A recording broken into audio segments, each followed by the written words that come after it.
Welcome to கதை திரட்டு audio books. இந்த வீடியோவில் நம்ம என்ன கதை கேட்க போகிறோம்னா உள் உறுத்தல் சிறுகதை. நம்ம சேனலை இது வரைக்கும் சப்ஸ்கிரைப் பண்ணாதவங்க சப்ஸ்கிரைப் பண்ணுங்க. பக்கத்தில் இருக்கிற பெல் ஐகானை கிளிக் பண்ணி ஆல்ங்கிற ஆப்ஷனை ப்ரெஸ் பண்ணுங்க. ஸோ தட் நான் போடுற கதைகளை உடனுக்குடனே நீங்கள் கேட்கலாம். வாங்க கதைக்குள்ளே போகலாம். அப்பாவின் காரியங்கள் முடிந்து விட்டன. இனி கிளம்ப வேண்டியதுதான். நான் நாளைக்கு காஞ்சிபுரம் திரும்ப போறேன் என்றாள் தாரிணி. மூவரும் தோட்டத்தின் மகிழ மரத்தடியில் பிளாஸ்டிக் ஒயர் நாற்காலிகளில் அமர்ந்திருந்தார்கள். உப்மா சாப்பிட்டு முடித்த காலி டிஃபன் தட்டுகள் அங்கங்கு ஒரு கடுகு தெறிப்புடன் எதிரே சின்ன மேஜை மேல் கிடந்தன. என்ன அவசரம்கா?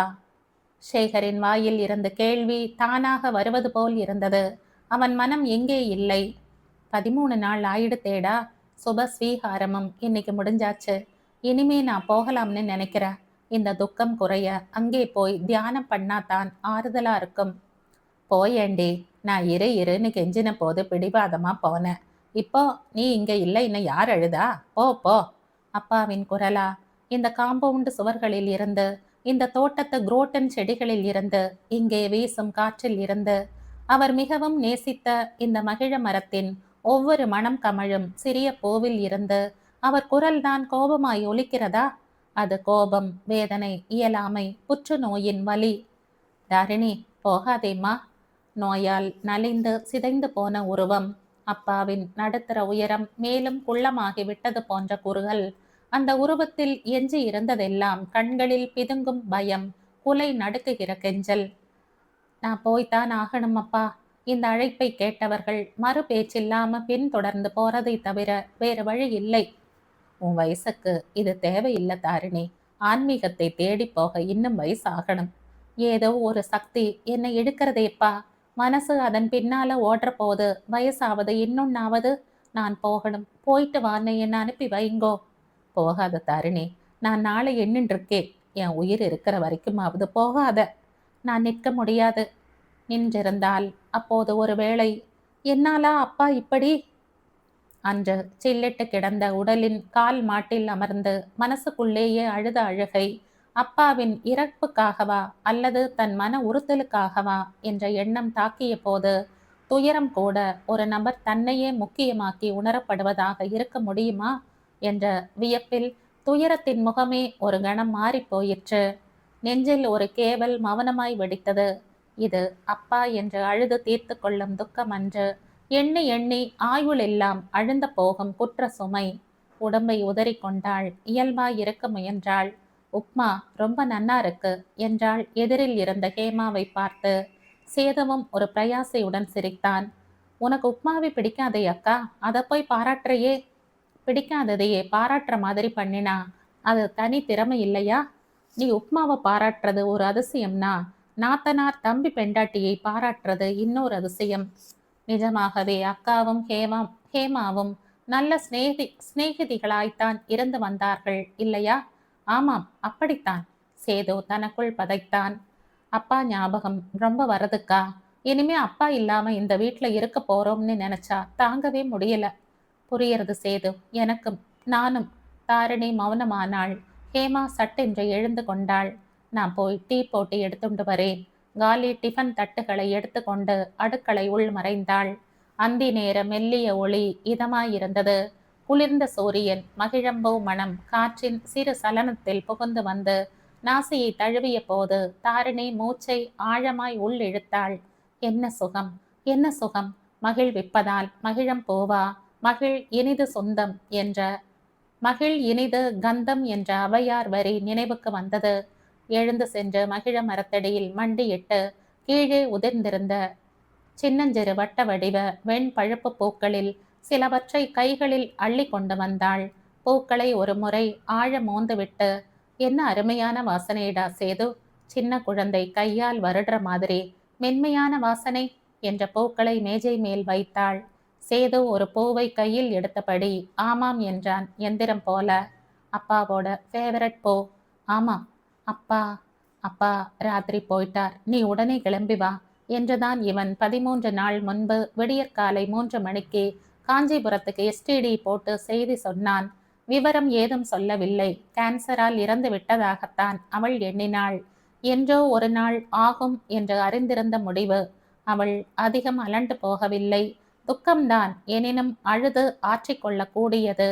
ஆனால் இங்கு வந்த பின் விவரம் அறிந்தபோது சேது முகத்தில் வேதனை தழும்ப தனிமையில் அவளிடம் திக்கி திணறி கூறினான். அப்பாவுக்கு ஒரு லேசான துர்க்கந்தம் கூட பிடிக்காதே அக்கா. 2 தெரு தள்ளி ட்ரைனேஜ் சுத்தம் பண்ணிட்டு இருந்தா. இங்க மூக்கை பொத்திப்பாரு. அவர் எப்படி எப்படி மூட்டைப்பூச்சி மருந்து ரொம்ப நாற்றமடிக்கும் இல்லையாக்கா? அவள் நெஞ்சில் இடி இறங்கியது. உயிர் பிரிந்தால் மரணம் என்று சுலபமாய் எண்ணி இருந்தது. எத்தகைய பேதமை! எல்லா உயிர் பிரிதலுமே ஆயுள் முடிந்தது என்று சாதாரண மரணமாய் ஏற்றுக்கொண்டு நீரினுள் மூழ்கி நினைப்பொழிந்தார்களே என்று முடித்து மறந்துவிடக் கூடியதுதானா? இதை அப்படி மறக்க முடியுமா? நெஞ்சு ஆறுமா? மரணத்துக்கு மரணம் எத்தனை வித்தியாசம்! குடும்ப டாக்டர் சேதுவிடம் சொன்னாராம். 2 மாசமாவே உங்க அப்பா என்கிட்ட வலி தாங்க முடியலை டாக்டர். ஏதேனும் பண்ணி என் கதையை முடிச்சிடுங்கன்னு அடிக்கடி கேட்டுக்கிட்டு இருந்தார்.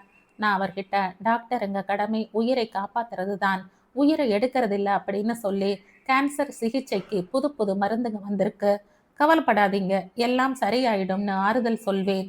அப்படியும் கடைசியில அவர் தானாகவே இப்படி வழி தேடிக்கிட்டாரே, என்ன பரிதாபம்! அப்பா தேடிக்கொண்ட வழி நோவு தாழாமல் தானா? அல்லது நான் நின்றிருந்தால் ஒருவேளை இன்று அவர் உயிரோடு? மகளின் பணிவிடையும் உடன் இருப்பும் முடிந்து போய் மருமகளின் தயவில் வாழும் நிலைக்கு ஒரு நோயாளியை, வலியில் துடிக்கும் ஒரு கிழவனை, பெற்ற தகப்பனை ஆளாக்கிவிட்டு போகிறாளே என்ற மனம் ஒடிந்துதான் ஒருவேளை இப்படி. சிறிது காலமாகவே தாரிணிக்கு இன்னதென்று சொல்ல தெரியாமல் வாழ்வில் ஒரு சலிப்பு ஏற்பட்டிருந்தது. நாவல்களில் இருந்து கவனம் திரும்பி பழந்தமிழ் கவிதை, பக்தி, இலக்கியம், ரமணர், ராமகிருஷ்ணர் என்று படிக்க தொடங்கியிருந்தாள். அந்த மனநிலை தீவிரமாகிக் கொண்டிருந்த போது வீனஸ் காலனியில் துவராடை தரிக்காத ஒரு துறவியின் சொற்பொழிவை கேட்க நேர்ந்தது. புராண கதைகளில் வேதாந்த உருவகம் என்ற பொருள் பற்றி 1 மணி நேரம் தேன் மழையாய் பொழிந்தார். காஞ்சிபுரத்தில் கோயிலுக்கு வடக்கே சற்று தொலைவில் சிறு அளவிலான ஒரு ஆசிரமம் அமைத்து கொண்டு அவரும் அவர் போன்ற மனப்போக்குள்ள ஏனைய சிலரும் வாழ்வதாய் தெரிய வந்தது. தியானம், யோகம், இறை வழிபாடு, வேதாந்த கல்வி, தத்துவ விசாரம் போன்ற ஈடுபாடுகளுக்கு தம்மை அர்ப்பணித்து கொண்ட ஆண் பெண்கள் உள்ளிட்ட ஒரு தூய அமைப்பாக அந்த ஆசிரமம் விளங்குகிறதாம். தாரிணி கிளர்ச்சியுற்றாள். காஞ்சிபுரம் பஞ்சலிங்கங்களில் பிருத்திவி லிங்கத்தலம். கச்சி ஒரு மாவின் கீழ் நின்று ஓது மாறு பக்தர் புகழ்ந்த இடம். ஆதிசங்கரர் நிறுவிய 6 சமயங்களில் 3இன் அதி தேவதைகளாய் காமாட்சி அம்மனும் ஏகாம்பரேஸ்வரரும் வரதராஜ பெருமாளும் ஒருங்கே கோயில் கொண்டுள்ள புண்ணிய பூமி. காமகோடி பீடம், காஞ்சி பெரியவர் என பிரபைகள் படிந்த மண். ஆன்மீகம் தன்னை அங்கிருந்து அழைப்பதாக அவள் உணர்ந்தாள். தன் 34 ஆண்டுகளுக்கு அர்த்தம் கொடுக்கும் குரல் அது என்று நம்பினாள். அந்த ஆசிரமத்தில் உடனே சேர்ந்து விட வேண்டும் என்றும் இனி அதுதான் தன் வீடு என்று முடிவு செய்தாள். அப்பா, நான் போறேன். போகாத தாரிணி, எனக்காக இரு. நான் நிற்க முடியாது. என் சுயநலம் கருதி அவரை கைவிட்டு விட்டேனே. நோயுற்ற தந்தையை கவனித்துக் கொள்வதை விடவா ஆன்மீகம் முக்கியம்? என் செயலின் விளைவா அவர் எடுத்த முடிவு? அனிச்சையாய் கேவல் வெடித்தது. சேது நிமிர்ந்து அவளை பார்த்தான். என்ன கைது, அன்னைக்கு சடலத்தை பார்த்துண்டு உட்கார்ந்திருந்த போது கூட உன் கண்ணுல தண்ணி வரலை, தைரியமா இருந்த. இப்ப என்னடான்னா? அது தைரியம் இல்லடா சேது, அதிர்ச்சி. இப்போ உடைந்து போய் விம்மினாள். தாங்கலடா, தாங்கல. எனக்கும் தாங்கலக்கா. ஆனா நான் ஆண் பிள்ளை, இப்படி வெளிப்படையாய் அழுது புலம்ப முடியாது. மனித உணர்ச்சிக்கு கலாச்சார தடை. தாரிணி மெல்ல சமாளித்து கொண்டாள். கண்களை துடைத்து கொண்டாள். I am all right. எல்லாரும் ஒரு நாள் போக வேண்டியதுதானே? மூக்கை உறிஞ்சிவிட்டு வெளிரிய புன்னகை காட்டினாள். நிர்மலமாயிருந்த வானத்தை அண்ணாந்து பார்த்தாள். இன்னைக்கு இத்தனை நாளைக்கும் கூட இருட்ட ஆரம்பிக்கலை. கிளைமேட் நன்னா இருக்கு, நல்ல காற்று. நீ இன்னும் 4 நாள் இருந்துட்டு போயேனாக்கா? இல்ல சேது, அந்த ஆசிரமத்துல தான் எனக்கு சாந்தி கிடைக்கிறது. அதுவும் இப்போ மனசுக்கு அது ரொம்பவும் தேவை. ஏன் மனசு மட்டும் கஷ்டப்படலையா? ஏதோ எல்லோரும் 4 நாள் ஒன்னா இருந்தா அப்பாவை பத்தி பேசிண்டு ஒருத்தருக்கொருத்தர் ஆறுதல் சொல்லிக்கலாமேன்னு தான். தாரிணி எழுந்து வந்து அவன் தோளை பரிவாய் பற்றி தட்டி கொடுத்தாள். ஆகட்டும், பார்க்கலாம். நான் கொஞ்சம் உள்ள போய் ஹேமாவுக்கு ஏதேனும் ஹெல்ப் வேணுமான்னு பார்த்துட்டு வரேன்.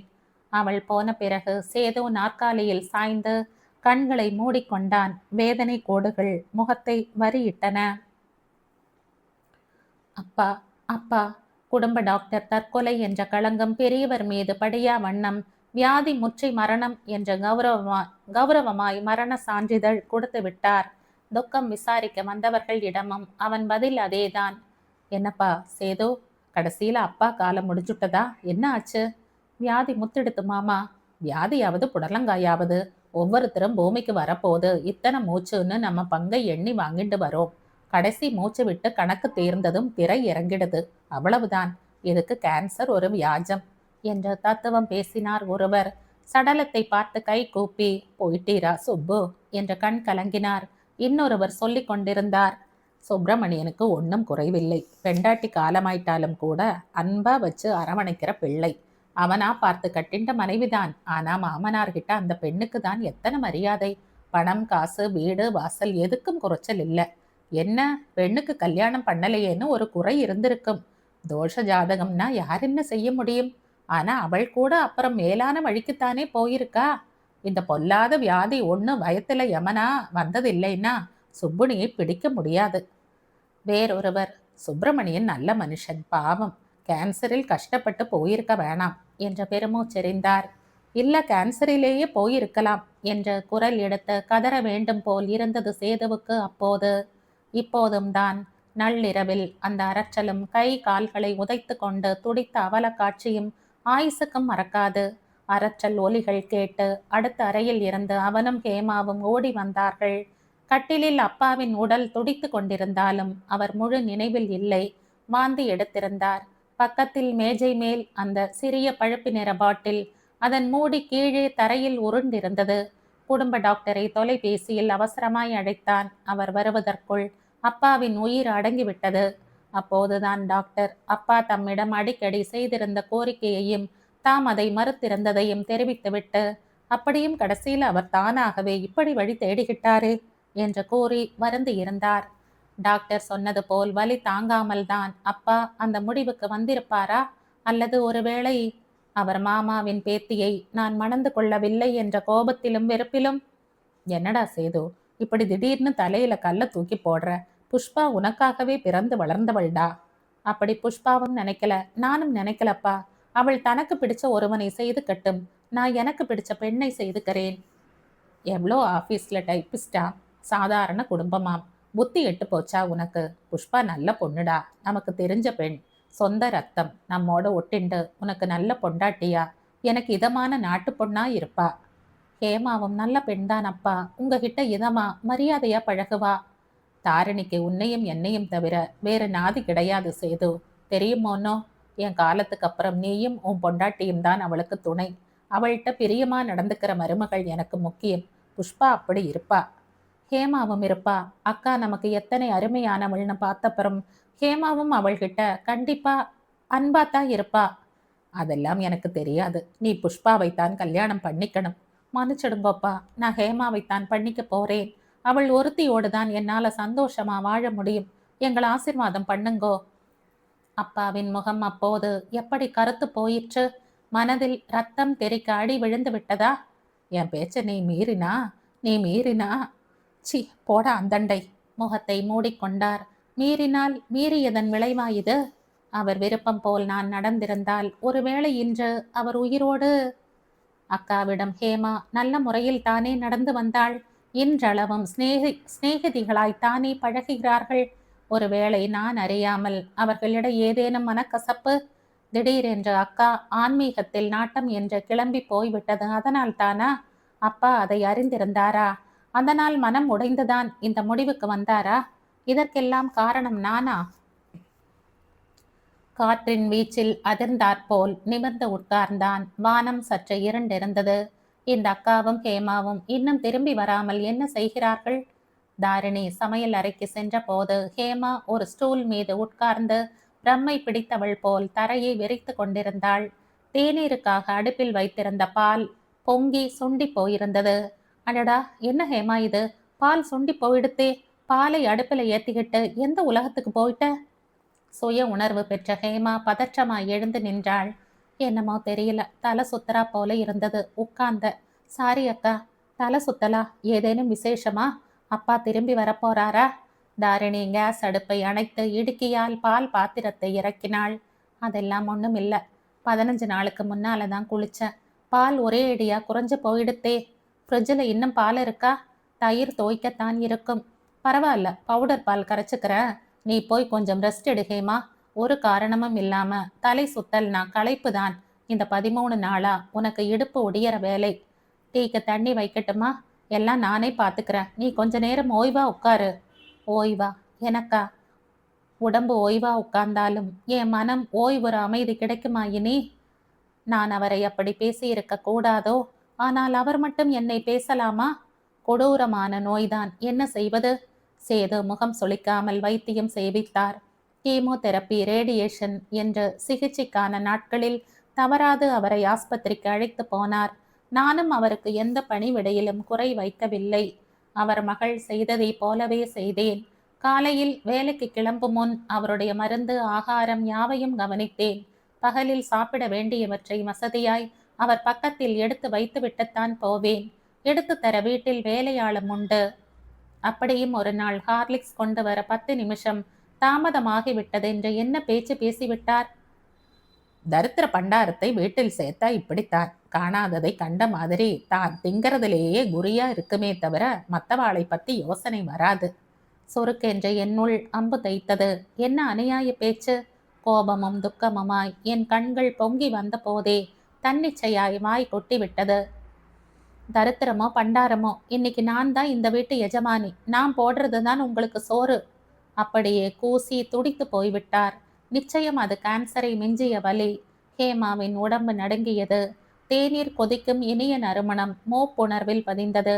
வலிய சிரிப்பை வரவழைத்து கொண்டு, நீங்க போடுற டீ எத்தனை மனமா இருக்குக்கா. நானும் இதே டீ தான் போடுறேன். ஆனா என் கையில இந்த மனம் இல்லை என்றாள்.